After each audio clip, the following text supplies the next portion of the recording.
Hey there, nation, and welcome to the show where we help you to play miniatures wargaming on a budget. It is I, Commander Cheapskate, and we are back with another episode of Anarchy Road Season 2. This is our series that's dedicated to Necromunda Ash Waste battle reports, and this is battle report number 10. This one is played between my good friend Dark Lord Mac with his gang, the Water Seekers of the Ash Waste Nomads, and my little sister Shade, who is bringing the Sisterhood of the Silent Sorrow, her House Cawdor Outcasts gang. So both these gangs will be playing it down in a Bone Road race scenario. They'll be racing across the Ash Waste of Necromunda in order to earn bragging rights as well as fame and fortune for their gangs. So what's going to happen is this. We're going to play some background music real quick. As the music is playing, we will show you photos of both gangs as well as the rosters. If you want to see exactly what my friends are bringing for this one, you can go ahead and pause and take a look at your own leisure. Also, when it comes to the actual rosters, you'll notice the names are highlighted.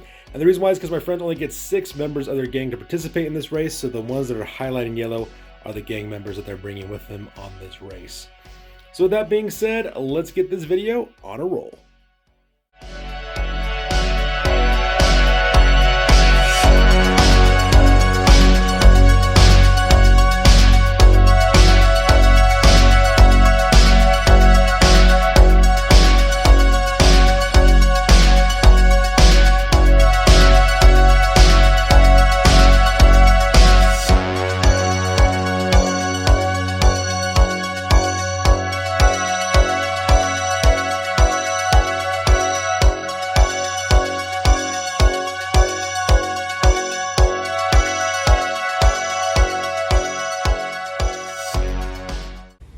Ladies and gentlemen, boys and girls, dying times here.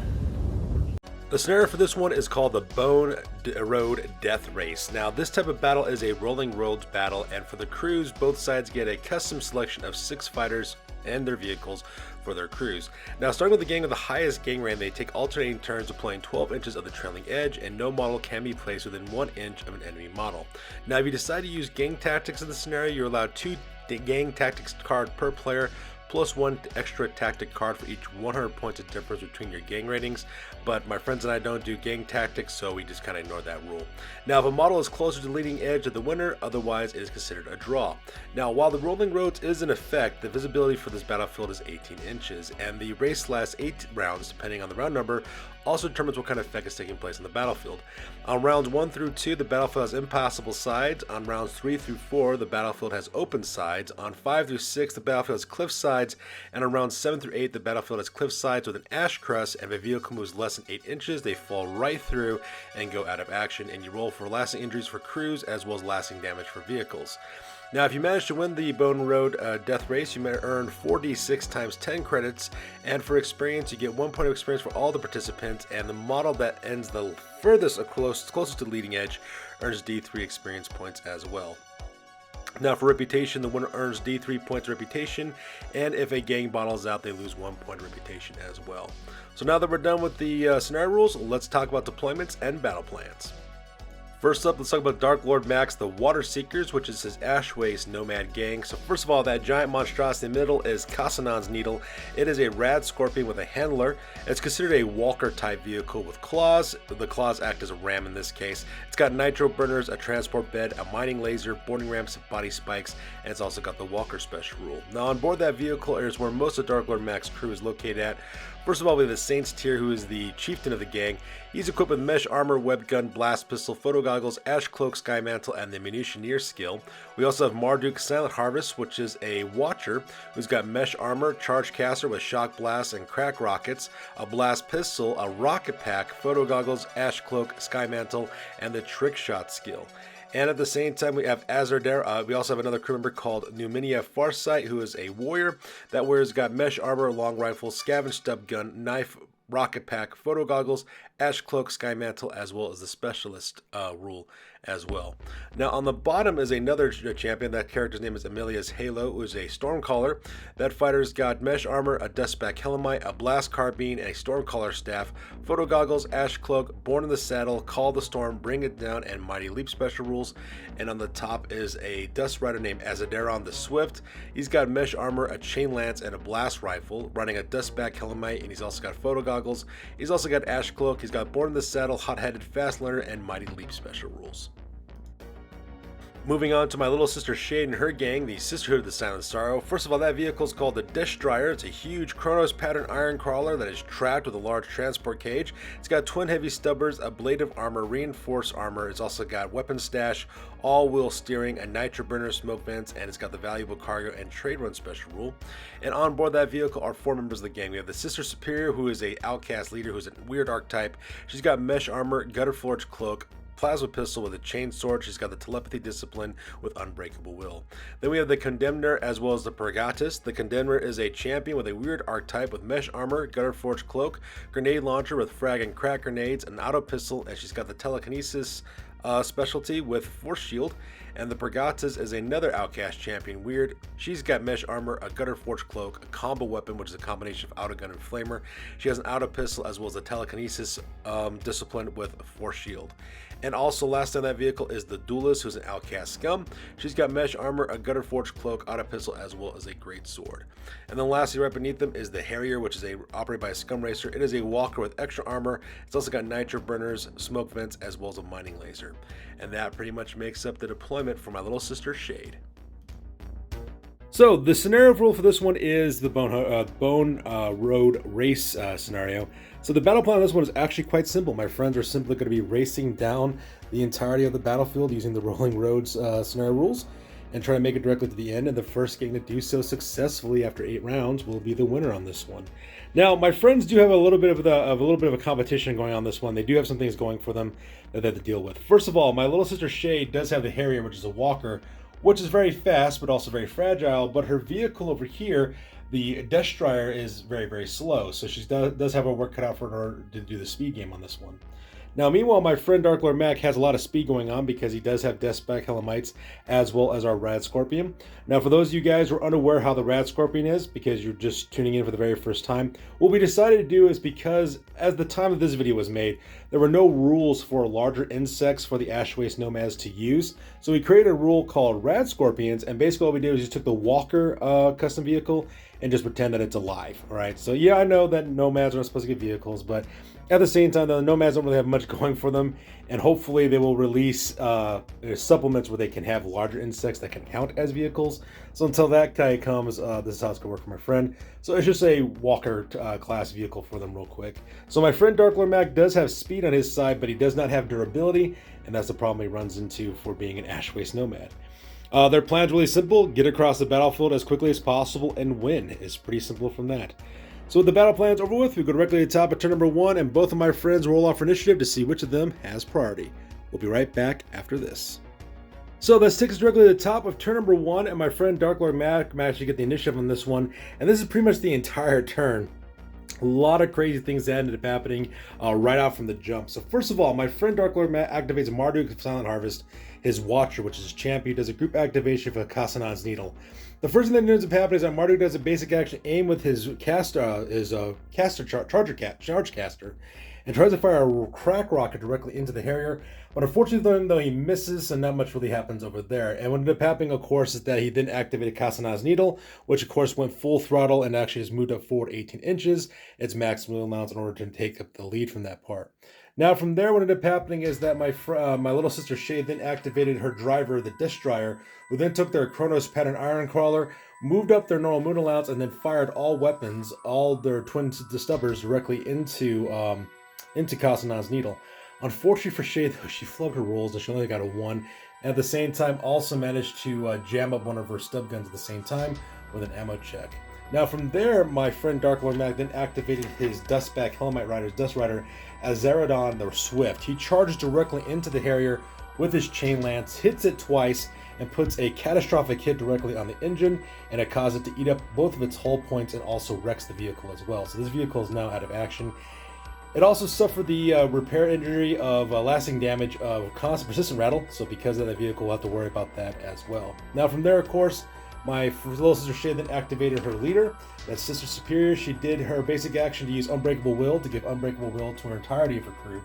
At the same time, she also took a shot with her plasma pistol but missed hitting Azeron the Swift.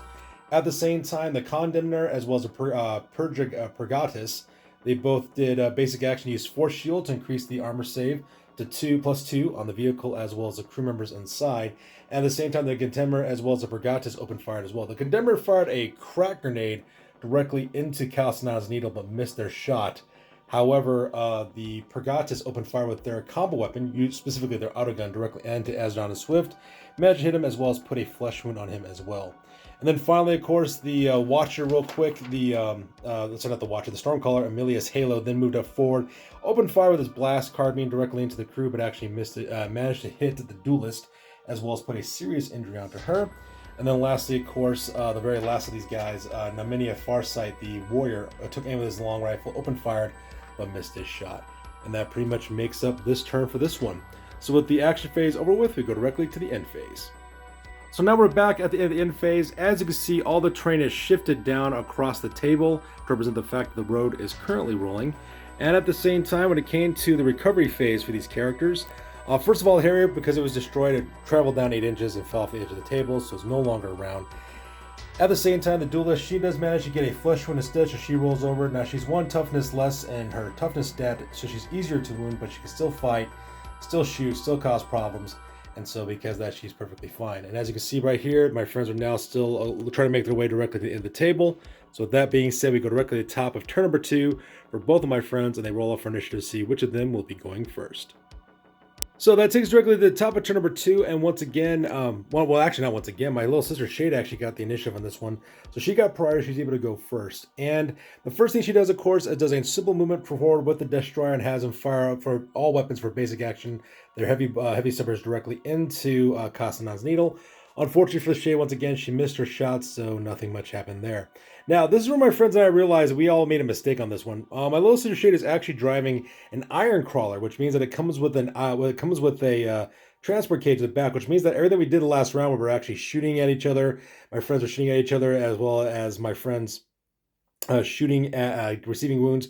My friends and I realized that they actually made a mistake on that one because you can't really do that in a transport cage. In a transport cage, the people inside can't do any shooting outside the vehicle, and you can't do any shooting towards them inside the vehicle. So my friends made a mistake on that one, and I didn't realize that they didn't catch the rule in time. So because of that, we decided to stick with what we already had in terms of flesh wounds, but from this point on, we're just going to make sure we do the correct thing. So because of that, my sister Shade couldn't really do much because she can't really shoot outside of her vehicle right now besides the heavy steppers than her Iron Crawler. So she decided instead just to continue doing what she was always doing before. Once again, using Iron Will from her Sister Superior to give everyone the same willpower rating as she did. They increased the Iron Crawler's armor by another 2 more points. And at the same time, they just did reloaded one of the heavy steppers that were actually unloaded in the earlier round. Now from there, Dark Warlock Man, of course, took Cawdor's Needle and tried to open fire with a mining laser. Didn't wound the vehicle. Same thing with the Charge Caster from the Watcher, the Champion. Did nothing. Same thing with the Long Rifle. So the only thing they were able to do was move around the Dustback Rider to go directly behind the vehicle, so that way it takes cover behind there. At the same time, the Stormcaller moves up forward twice as much, doing double movements in order to move up forward and take the lead. And that pretty much makes up this turn on this one. So with the action phase over with, we go directly to the end phase. So with that takes us directly to the end phase, and as you can see, the terrain has shifted over to the right-hand side as well. We have a brand new piece of terrain popping up right in the middle of the table over on the leading edge. And at the same time, not much has really happened beyond that. My friends really don't cause any injury towards each other this turn. So because of there's nothing to be recovered at this point, and it pretty much ends turn number 2 on that one. So with turn number 2 over with, my friends go directly to the top of turn number 3, and once again they will roll off for initiative to see which of them has priority. So that takes us directly to the top of turn number 3, and my little sister Shade got the initiative on this one. As you can see, some crazy things have happened on this battle report. So let's talk about what ended up happening first. So first of all, back when the vehicle was still standing, my little sister Shade activated the Duelist. The Duelist did a basic action disembark and a basic action to fight against Azaradon the Swift, but unfortunately for my little sister Shade, she whipped her attacks.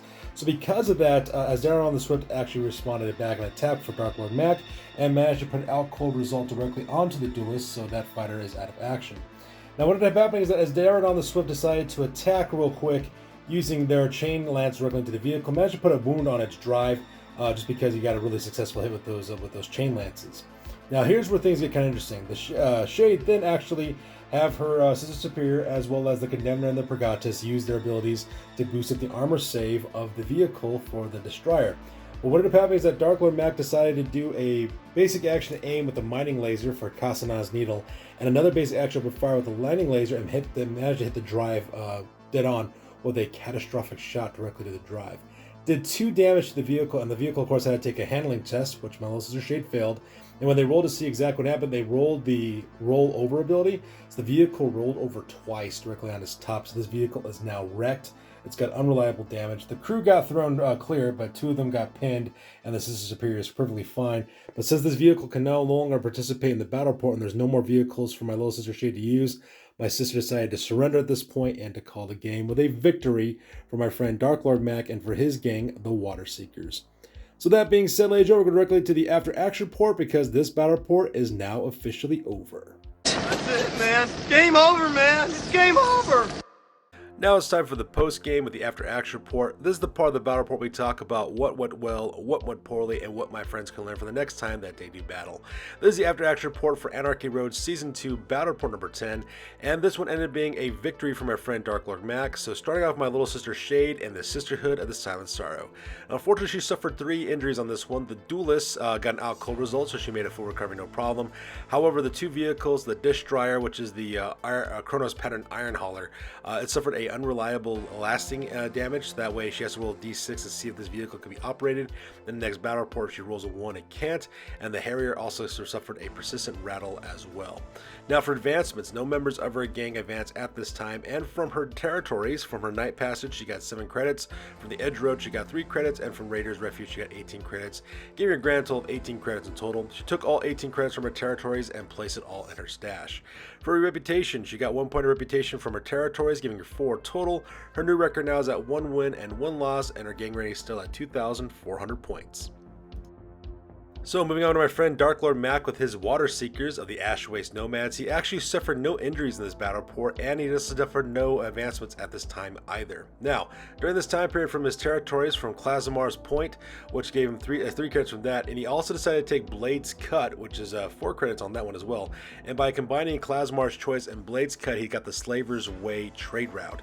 Now, the Slaver's Way trade route is an unofficial trade route. It's a trade that my friends and I made after looking at the campaign setting. In fact, I did a video earlier where it talks about how we actually made those territories. If you want more information about that, feel free to check out that video as well. But for the recruitment for that one, if you get the Slaver's Way trade route, every week you can recruit a gang or prospect level fighter for free in your gang. So in this situation, my friend Dark Lord Mac took in a Tar Naraki Dust Rider for free named Aster's Fall and recruited that fighter for free for his campaign week. Now from the training post, he got 7 credits from his territories, and he also got 9 credits in his stash, and he managed to win 230 credits from the scenario. So when all combined together, gave him 246 credits in total. He spent 50 credits to recruit a new rogue doc named Haven of Samak. That way his gang has got a rogue doc to take care of his own troops. He also purchased a Chainlance blast rifle, photo goggles, and mesh armor for Aster's Fall for 120 credits, and he also spent 50 credits for extra armor for Kasana's Needle and Alcalor the Forge, which was 2 rad scorpions to increase their toughness. He then took the remaining 26 credits and he put it into his stash. Now for his reputation, he got 1 point of reputation from the territories as well as 3 reputation from the scenario, giving a grand total of 6 in total. His new record now is at 1 win and 1 loss, and his new gang rating now is at 2,645 points. So there you guys have it. That's going to wrap it up for Battle Report number 10 of Season 2 of Anarchy Road. As always, please feel free to like, comment, and or subscribe. Your guys' input is invaluable to us as always. Also check us out on Facebook, Instagram, as well as blogger.com for all the latest greatest hobby news related to this channel. That's good for this week, guys. We will catch you guys in the next one. Peace out and stay classy.